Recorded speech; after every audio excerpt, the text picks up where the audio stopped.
ब्रह्मानंद घना प्रसन्न वदना संपुष्ट निष्किंचना भक्ति श्री सदना कृपा मृतधना संस्वर्धुनी धन्विनी तूणी रेषु धनुर्धरा करकरा वात्सल्य धारा धरा मूर्तिस्ते रघुनाथ मंगलमयी जूर्तिं बला धन्तु मे। सर्वेभ्यो नमः। प्रिय छात्राः कुशलिनः स्युः सर्वे। सांख्यकारिकायाम् अस्माभिः गतकक्षायाम् अव्यक्तस्य स्वरूपं विस्तरेण ज्ञातम्। अस्माभिः पूर्वमेव ज्ञायते एव यत् सांख्ये 25 तत्त्वानि वर्तन्ते। तेषां व्यक्त अव्यक्त ज्ञा एवं संज्ञा वर्तते। तर्हि व्यक्ततत्त्वानां स्वरूपम् अस्माभिः ज्ञातम्, अव्यक्तस्य स्वरूपमपि वयं विस्तरेण ज्ञातवन्तः। किम् अवशिष्यते? ज्ञतत्वस्य स्वरूपम् अथवा पुरुषतत्वस्य स्वरूपम्। ज्ञ एव पुरुषः इति भवन्तः इदानीं पर्यन्तं ज्ञातवन्तः। तर्हि अद्य वयं पुरुषविषये ज्ञास्यामः। तर्हि अत्र पश्यन्तु, कारिकायाम् अग्रे उक्तं पुरुषसिद्धौ हेतवः प्रोक्ताः। किं कथ्यते? संघात परार्थत्वात् त्रिगुणादि विपर्ययात् अधिष्ठानात् पुरुषोऽस्ति भोक्तृभावात् कैवल्यार्थं प्रवृत्तेश्च। तर्हि अत्र पुरुषस्य सिद्धौ पंचहेतवः प्रोक्ताः। अत्र पश्यन्तु, संघात परार्थत्वात् त्रिगुणादि विपर्ययात् अधिष्ठानात् भोक्तृभावात् कैवल्यार्थं प्रवृत्तेः च पुरुषः अस्ति। अर्थात जो पुरुष तत्व है, ज्ञ तत्व है, उसकी सिद्धि इन 5 हेतुओं से हो जाती है, ऐसा सांख्य कारिकाकार का मत है। वे 5 हेतु है: संघात परार्थत्वात्, त्रिगुणादि विपर्ययात्, अधिष्ठानात्, भोक्तृभावात्, कैवल्यार्थं प्रवृत्तेः च। अत्र एकः नूतनः शब्दः संघातः। संघातः नाम संहन्यन्ते, एकत्रीभवन्ति अनेके विशेषाः सुख दुःख मोहादयो यत्रासौ संघातः प्रधानादि जड़ समूहः। अर्थात जहाँ जहाँ हमें सुख दुख और मोह आदि का संघटन दिखाई दे रहा है, एकत्रीकरण दिखाई दे रहा है, वे सभी संघात है। इस तरह से इस प्रकृति का प्रत्येक तत्व संघात ही है। और यह संघात किसके लिए है? तो कहा संघात परार्थत्वात् संघातानां जड़वर्गाणां स्वार्थ क्रियायां अपरसापेक्षाणां परप्रयोजनकत्वात्। जो भी संघात तत्व है, जो भी इस सृष्टि में हमें दिखाई दे रहे हैं तत्व, उन सभी का प्रयोजन किसी पर के लिए है, किसी के उपभोग के लिए है। और जो असंहत तत्व है वह एक ही है और वह निर्गुण है। इसीलिए वह तत्व प्रकृति से भिन्न है, और प्रकृति से भिन्न है तो निस्संदेह उन 23 तत्वों से भी वह भिन्न है। इसीलिए वह कोई अपर तत्व है जिसका नाम पुरुष है, जो कि निर्गुण है और जो असंहत है, और इन सभी संघातों के भोग के लिए है। क्योंकि जब संघात है तो उनका कोई भोक्ता भी होना चाहिए। अतः यह कहा गया है कि पुरुष तत्व है। किस लिए है? संघात परार्थत्वात्। सभी जो संघात होते हैं वे पर के लिए ही होते हैं। उसका फल भोग करने वाला कोई अन्य व्यक्ति ही होता है, इसीलिए पुरुष है। फिर कहा त्रिगुणादि विपर्ययात, भोक्ता पुरुष जो है वह त्रिगुण रहित है। यत्र यत्र त्रिगुणादेः विपर्ययः अभावो वर्तते स एव पुरुषः। प्रकृति आदि जो संहत पदार्थ हैं वे सभी त्रिगुणों से संपृक्त है, और ऐसे सभी पदार्थ एक दूसरे की प्रतीति तो करा सकते हैं, किंतु उनके भोक्ता तत्व पुरुष की प्रतीति नहीं करा सकते। इसीलिए ईश्वर कृष्ण यह सिद्ध करना चाहते हैं कि पुरुष तत्व प्रकृति से सर्वथा भिन्न है, क्योंकि संहत पदार्थों का कोई जो भोक्ता हो सकता है वह वही हो सकता है जो इन त्रिगुणों से रहित हो। इसीलिए संसार के समस्त पदार्थ त्रिगुणात्मक है और इनमें श्रेष्ठ निकृष्ट जैसा एक तारतम्य भी देखा जाता है।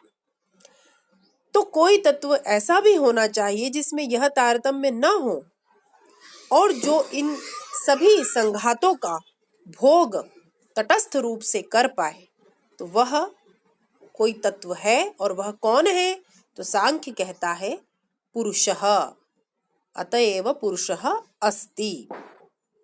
अग्रे उच्यते भोक्तृभावात् अधिष्ठानात्। अधिष्ठानात् नाम सुख दुख मोह स्वरूपो जड़ पदार्थो यत्र अधिष्ठितो वर्तते स एव पुरुषः। जितने भी ये संहत पदार्थ हैं, इनका कोई न कोई अधिष्ठान होना चाहिए।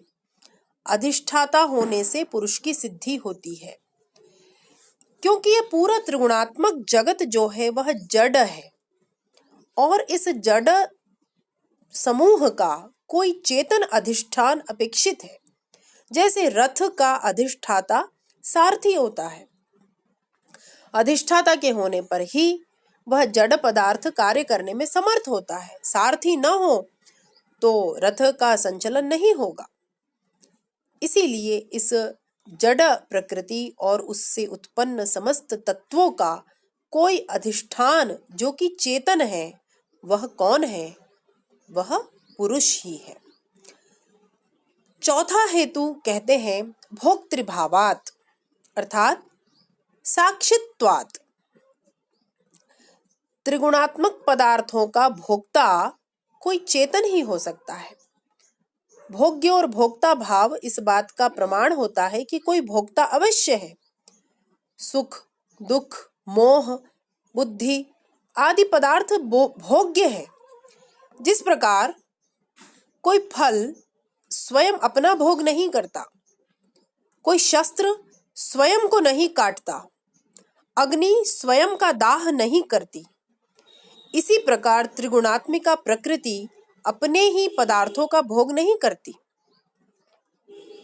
प्रकृति और उसके कार्य तो भोग्य ही है, वे भोक्ता नहीं हो सकते। इसीलिए इनसे भिन्न कोई भोक्ता अवश्य होना चाहिए, और वह भोक्ता कौन है, कैसा है? वह अत्रिगुणात्मक पुरुष ही है। इस प्रकार 4 हेतु हुए पुरुष की सिद्धि में। अब 5वां हेतु कहा गया है कैवल्यार्थम प्रवृत्तेः। कैवल्यार्थम प्रवृत्तेः नाम विदुषां ज्ञानशीलानां मोक्षाय प्रवृत्ति दर्शनात्। मोक्षाय प्रवृत्ति परायणो यो अस्ति ज्ञानशील चेतनः च स एव पुरुषः। जो कैवल्य के लिए प्रवृत्त होगा वह ज्ञान शील इत्यादि से संपन्न होगा, विवेक से संपन्न होगा। कैवल्य दुखों की आत्यंतिक निवृत्ति का ही नाम है, और हमारे सभी दर्शन शास्त्र और विविध शास्त्रों का जो प्रतिपाद्य है वह कैवल्य ही है। इसीलिए यह कैवल्य त्रिगुणात्मक और सुख दुख मोह इत्यादि से युक्त बुद्धि आदि को कैसे हो सकता है, क्योंकि वे तो जड़ तत्व है। तो यह कैवल्य किसको होगा? इनके अधिष्ठाता चेतन तत्व पुरुष को ही यह कैवल्य हो सकता है। तो सांख्य के जो 25 तत्व हैं उनमें से एकमात्र पुरुष ही ऐसा है जो कैवल्य का वास्तविक अधिकारी है, क्योंकि उसमें विवेक है, ज्ञान है, शील है, चेतना है।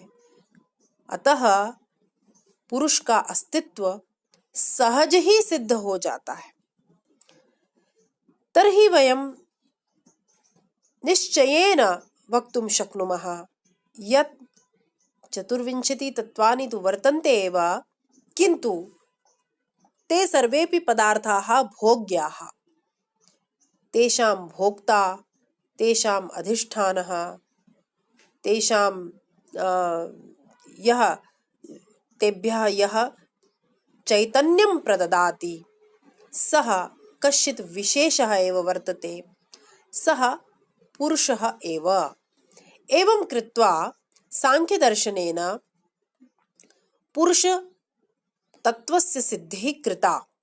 तर्हि पुरुषसिद्धौ पञ्चहेतवः भवद्भिः ज्ञाताः। ते च के: संघातपरार्थत्वात् पुरुषः अस्ति, त्रिगुणादिविपर्ययात् पुरुषोऽस्ति, सर्वेषां तत्त्वानाम् अधिष्ठानात् पुरुषोऽस्ति, सर्वेषां भोग्यपदार्थानां भोक्ता वर्तते, अतः भोक्तृभावात् पुरुषोऽस्ति, पुनश्च कैवल्यार्थं प्रवृत्तेः कारणात् पुरुषोऽस्ति, अत्र नास्ति कश्चित् संदेहः इति वयं वक्तुं पारयामः।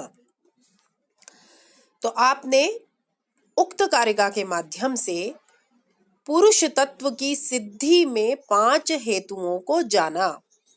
परीक्षा में प्रश्न पूछा जाए, पुरुष की सिद्धि में सांख्य कारिकाकार ने कौन से हेतु कहे हैं, तो आपको इन 5 हेतुओं के संबंध में बात करनी है। और अब आपको स्पष्ट हो गया है, क्योंकि आप इसके पूर्व व्यक्त और अव्यक्त तत्वों का स्वरूप जान चुके हैं। उनमें ये सब गुण नहीं है, वे सभी सत्व, रज और तम से युक्त है, जड़ है, प्रसवधर्मी है इत्यादि जो गुण धर्म हम उनके जान चुके हैं, उनमें वे सभी वैशिष्ट्य पाए जाते हैं। उनसे जो इतर है वह पुरुष तत्व है, वही चैतन्य है। तो इस तरह से पुरुष की सिद्धि में 5 हेतुओं को आपने जाना। अग्रे पुरुष बहुत्व सिद्धि। पुनः एकः प्रश्नः भवति, अस्य पुरुषतत्वस्य आत्मतत्वस्य वा एकत्वं वर्तते बहुत्वं वा? तर्हि सांख्यकारिकाकारः कथयति, जनन मरण करणानां प्रतिनियमात् अयुक्पत् प्रवृत्तेश्च पुरुष बहुत्वं सिद्धं त्रैगुण्य विपर्ययाच्चैव। पुरुष बहुत्वं सिद्धम् एव। कुतः? तर्हि उक्तं जनन मरण करणानां प्रथमः हेतुः। जनन मरण करणानां प्रतिनियमात् प्रथमः हेतुः। पुनः अयुक्पत् प्रवृत्तेश्च द्वितीयः। तृतीयः त्रैगुण्य विपर्ययात् च। एवं त्रयः हेतवः अत्र प्रोक्ताः। यह प्रश्न हुआ कि यह जो आत्म तत्व है, पुरुष तत्व ही आत्म तत्व है, तो यह जो पुरुष तत्व है, आत्म तत्व है, इसका एकत्व है या बहुत्व है? तो सांख्य का मत यहाँ भिन्न है। वेदांत आदि दर्शनों में भिन्न व्याख्यान हम देखते हैं। सांख्य दर्शन कहता है कि यह पुरुष बहुत्व जो है उसे मानता है सांख्य दर्शन, और इस पुरुष के एकत्व को स्वीकार नहीं करता। उसमें 3 हेतु कहता है। क्या हेतु है? जनन मरण करणानां प्रतिनियमात्। जन्म, मृत्यु और इंद्रियों का जो क्रियाशीलता है, इंद्रियों की जो क्रियाशीलता, अंतःकरणों की प्रक्रिया जो देखने को मिलती है इस जगत में, वे भिन्न भिन्न है। पुरुषः प्रति शरीरम भिन्नः। किसी एक का जन्म होता है, उसी समय सभी मनुष्यों का जन्म नहीं होता, सभी प्राणियों का जन्म नहीं होता। न किसी एक की मृत्यु से सभी की मृत्यु होती है। और जो चक्षु आदि इंद्रिय है, मन बुद्धि आदि अंतःकरण है, उन सब की भी भिन्न भिन्न स्थिति हमें देखने को मिलती है। इसीलिए कहा जनन मरण करणानाम प्रतिनियमात। करण अर्थात इंद्रिय। तो क्या आप समझे कि जन्म मरण और इंद्रियों की नियम पूर्वक जो प्रवृत्ति है, उसे हम जब संसार में देखते हैं तो एक ही काल में नहीं दिखाई देती, अपितु भिन्न भिन्न प्रकार से वह दिखाई देती है और अयुगपत प्रवृत्ति है। अर्थात सभी शरीरों में समानांतर रूप से वह प्रवृत्ति नहीं दिखाई देती है। उसी के साथ साथ त्रैगुण्य विपर्ययात, त्रिगुणों की भी विषमता दिखाई देती है। जन्म मृत्यु और इंद्रियों की कार्य प्रणाली सभी मनुष्यों में हम अलग अलग देखते हैं। और एक पुरुष को यदि हम स्वीकार करें तो एक पुरुष के उत्पन्न होने पर सभी की उत्पत्ति होनी चाहिए। एक पुरुषत्व स्वीकार करें तो एक की मृत्यु पर सभी की मृत्यु होनी चाहिए। एक की इंद्रिय में यदि कोई क्लेश है तो सभी की इंद्रियों में होना चाहिए। किंतु ऐसा जगत में नहीं देखा जाता कि एक मनुष्य के अंधत्व या बधिरत्व से अन्य भी बाधित हो जाएं। ऐसा नहीं होता, अनुभव विरुद्ध है। इसीलिए हम यह देखते हैं कि सभी मनुष्यों की जन्म मरण और इंद्रियों की भिन्न भिन्न व्यवस्था है। और इसीलिए सांख्य दर्शन कहता है जनन मरण करणानाम प्रतिनियमात। फिर कहा अयुगपत प्रवृत्तेश्च। युगपत का अर्थ होता है एक साथ, अयुगपत अर्थात अलग अलग। तो एक साथ प्रवृत्ति नहीं होती, सभी प्राणी एक साथ एक ही क्रिया में प्रवृत्त होते हुए नहीं दिखते। जो भी प्रवर्तनारूप जो चलनात्मक इत्यादि चेतन के धर्म होते हैं, उन सब का अयुगपत दर्शन होता है। एक पुरुष उठता है, दूसरा बैठता है, तीसरा खाता है, चौथा पीता है। इस तरह की भिन्न भिन्न प्रवृत्तियां अलग अलग कालों में होती हुई दिखाई देती है, अयुक्त प्रवृत्ति है। इसीलिए यदि हम सभी जीवों में एक ही आत्मा या पुरुष को मान लें तो यह सिद्धांत तो मान्य नहीं है सांख्य को। इसीलिए उनका कहना है कि पुरुष का बहुत्व ही माना जाना चाहिए।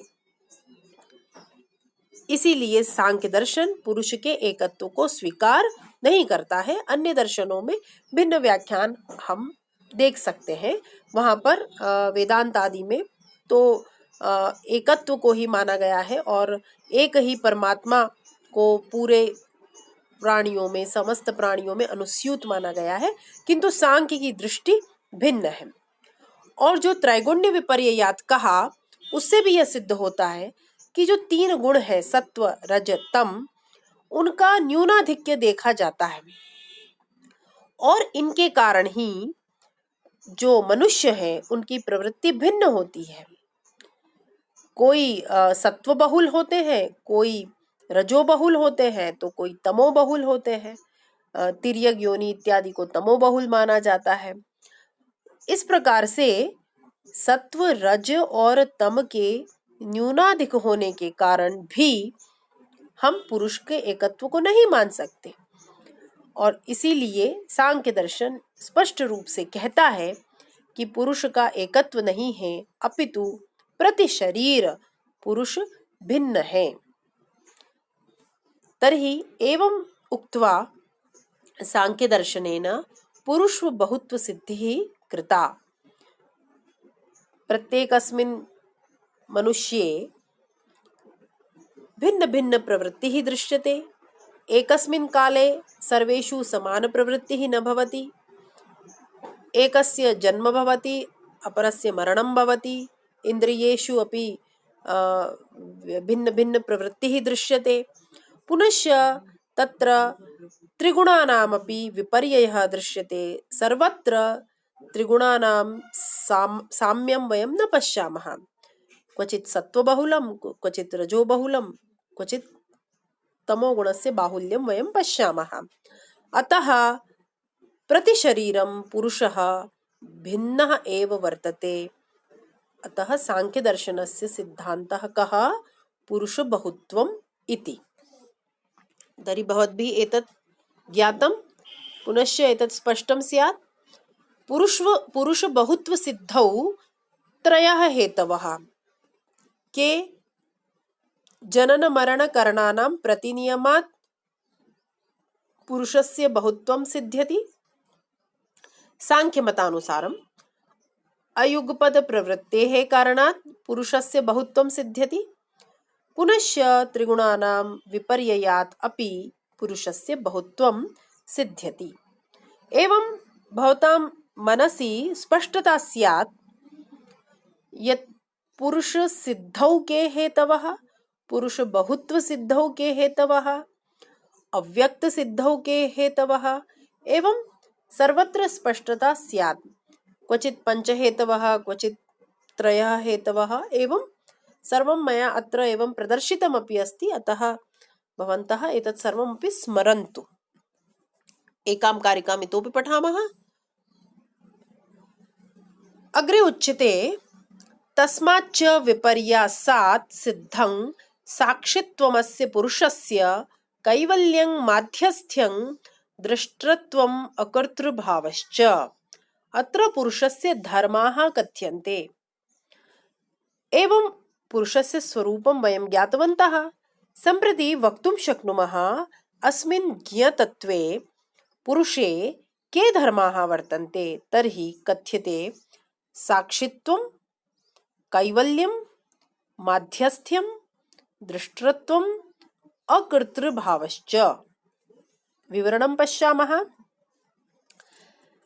तस्मात् विपर्यासात् इत्यस्य को अर्थः त्रैगुण्य के वैपरीत्य से और त्रिगुणों के साथ साथ जो पहले जितने भी गुणधर्म कहे गए उन सब के विपरीत हो जाने से। गत कारिका में इस बात को स्पष्ट किया गया, तो उससे हमें यह ज्ञात हुआ कि अत्रिगुणत्वात्, विवेकित्वात्, अविषयत्वात्, असाधारणत्वात्, चेतनत्वात्, अप्रसव धर्मित्वात् च। तो उन सब के विपरीत हो जाने से जो गुण व्यक्तादि अव्यक्तादि तत्वों में है, उनके विपरीत जो गुण धर्म इस पुरुष तत्व में है, उसके कारण पुरुष में सिद्ध होता है। क्या सिद्ध होता है? ये 5 धर्म पुरुष के हैं, ऐसा सिद्ध होता है। वे धर्म कौन कौन से हैं? तो कहा साक्षित्वम। साक्षित्वम नाम ज्ञान रूपत्वम, यत्र ज्ञानम वर्तते। कैवल्यम, ऐकांतिक आत्यंतिक दुख त्रय राहित्यम, त्रिविध दुखों का अत्यंत नाश जहां है। तो पुरुष अत्रिगुण है। सुख, दुख, मोह त्रिगुण युक्त को ही हो सकता है। इसीलिए कह सकते हैं कि जो अत्रिगुण होगा, जिस पर इन 3 गुणों का कोई प्रभाव नहीं है, उसी को कैवल्य होगा। और ऐसा तत्व तो एक ही है, वह पुरुष है। इसीलिए आत्यंतिक दुख शून्यत्व जो है वह पुरुष तत्व में ही प्राप्त हो सकता है। इसीलिए उसका स्वरूप ही कैवल्य है, उसका धर्म ही कैवल्य की प्राप्ति है। फिर कहा माध्यस्थ्यम। माध्यस्थ्यम नाम स्वपक्ष परपक्ष शून्यत्वम, उपकार अपकार राहित्यम वा। माध्यस्थ जो होता है वह सुख, दुख और मोह रहित होता है। जो त्रिगुण युक्त होगा वह तो सुख से सुखी भी होगा, दुख से दुखी भी होगा, और तब उसमें राग द्वेष इत्यादि की भावनाएं भी होंगी, तो वह मध्यस्थ नहीं हो सकता। अतः सुख, दुख और मोह से जो रहित है, अत्रिगुण है, वही मध्यस्थ या उदासीन हो सकता है। माध्यस्थ्यम नाम औदासीन्यम। फिर कहा दृष्टृत्वम। दृष्टा भाव पुरुष का ही, क्योंकि वही साक्षी के रूप में, मध्यस्थ के रूप में, उदासीन के रूप में, तटस्थ के रूप में एक दृष्टा भाव से इस जगत को देख सकता है और सभी वस्तुओं के मूलभूत स्वरूप का दर्शन करने का सामर्थ्य भी उसी में है। फिर कहा अकर्तृभावः, पुरुषे कर्तृत्व शून्यत्वं वर्तते। क्योंकि विवेकी और अप्रसव धर्मा आदि गुणों से युक्त पुरुष का अकर्तृत्व और निष्क्रियत्व पूर्व में ही सिद्ध कर दिया गया है। क्योंकि पुरुष परिणाम रहित है, जो आलोचना आदि व्यापार हैं वे पुरुष के नहीं हैं, वे बुद्धि आदि के हैं। इसीलिए बुद्धि आदि करण है, करता है, किंतु पुरुष तो इन सब से परे है, निष्क्रिय है, अतः वह करता नहीं है, वह विवेकी है।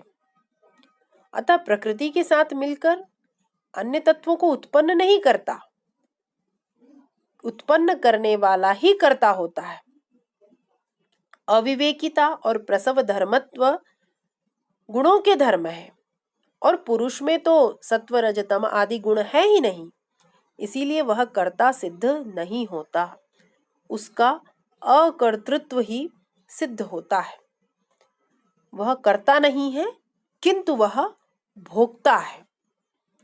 तो इस तरह से पुरुष में यह 5 धर्म हैं जो कि सिद्ध होते हैं। वह साक्षी है, वह कैवल्य को प्राप्त करता है, वह मध्यस्थ है, वह दृष्टा है, और वह अकर्ता है।